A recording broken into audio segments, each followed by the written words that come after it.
Okay, and so it seems that both of your platforms started during the pandemic. So what challenges did you face? Because I mean, we all had to adapt. It was everyone was working from home pretty much. So how were you able to connect with other people and just make it all happen? For us, we started kind of before the restrictions, and we had our first Soul Circle in person, and that was something I will definitely never forget.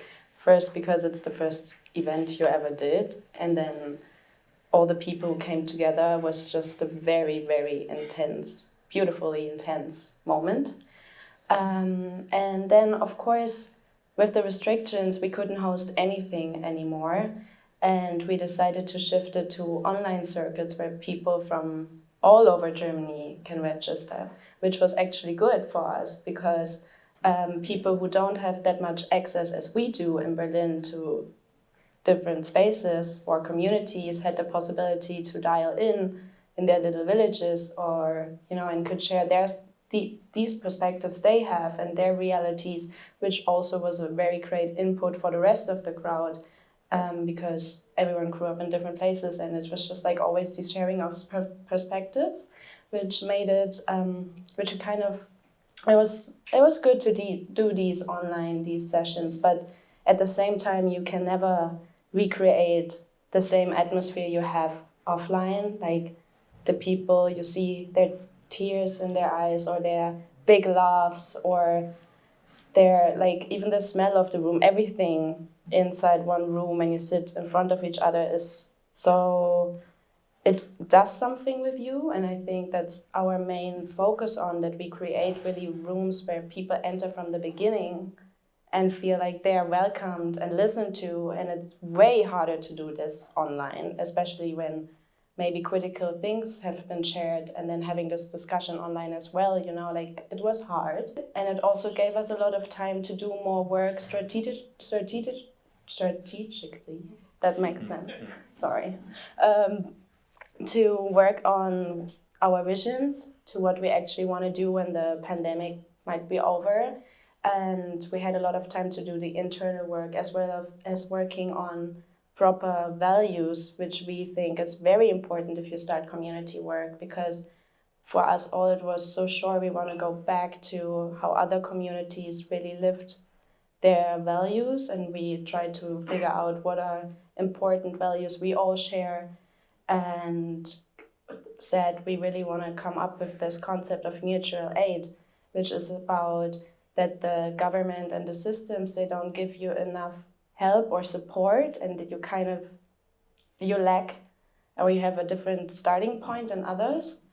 And that's something where we built on. We said, like, okay, if they don't do it, we're gonna do it in our way and how we need it, and talked a lot to the community to see what they enjoy, what they want to do, and like really putting a lot of time and energy and focus on these core values is something very essential. And I think it gets often skipped when people start projects, because everyone has a vision, everyone wants to do things, and it's amazing.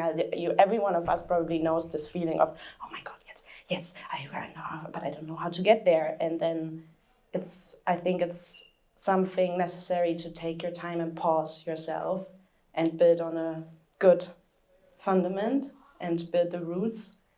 So everything that you grow is kind of flourishing in a nice way. Nice, yeah. I thought it was interesting that you both mentioned your, I guess, multicultural backgrounds, and so I wanted to ask you if, like, how was it reaching out to people through your platforms? Like at first, like what was the process? Was it easy to find people who had interest in the first place in your community-focused platforms?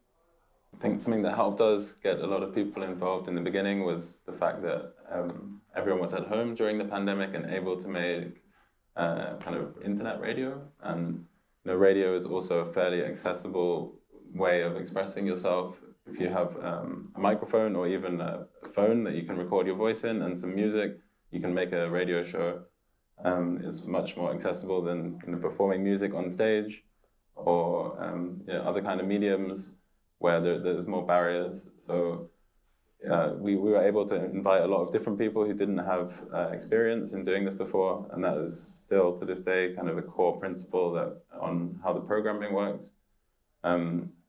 Now I guess we get a lot of people asking us to do shows as well, which is nice and a real blessing.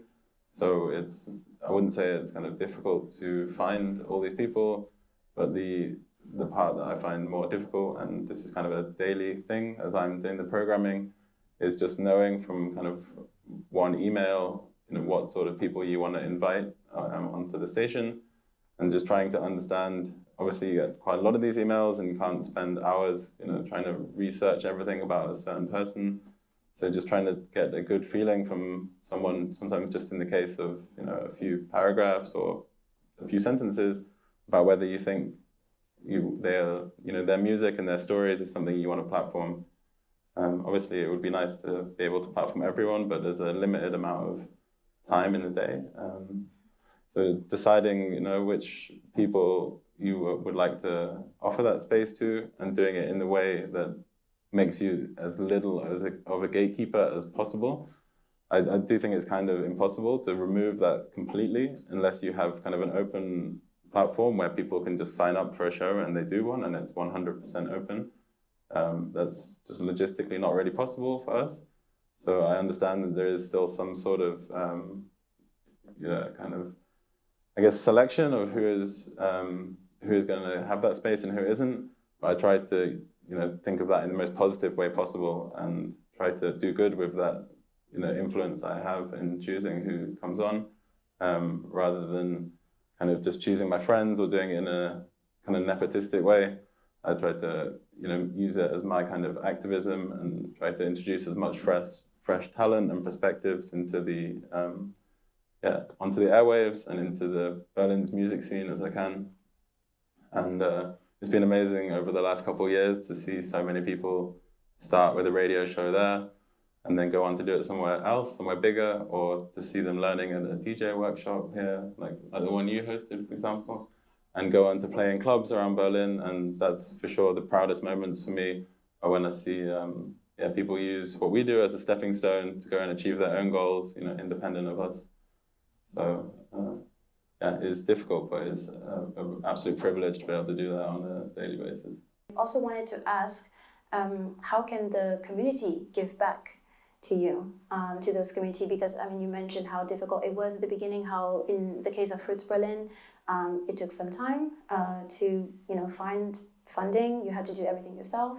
So how can we give back to you?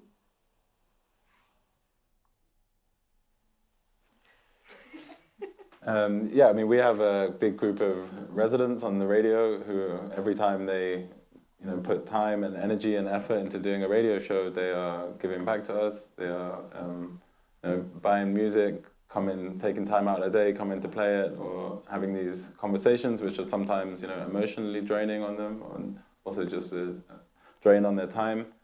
And we're not in a position to pay everyone for every radio show right now. We kind of try to give back in other ways by booking them for events or other paid opportunities, or just offering the space at our bar for free always, or workshops. So that's the kind of relationship we have with the residents and all those people that play music. Anyone is welcome to come to send a kind of an idea for a radio show as well, and all those contributions help to make what we do keep going. Of course, also just coming to the bar and buying drinks, it helps. Coming to the events, or just listening, listening to the radio, taking those ideas with you into the world, telling other people about them. It's all kind of like a circular economy sort of thing. If you tell other people about a bar, they come and buy a drink, it just gives us more money and effort to be able to keep it going.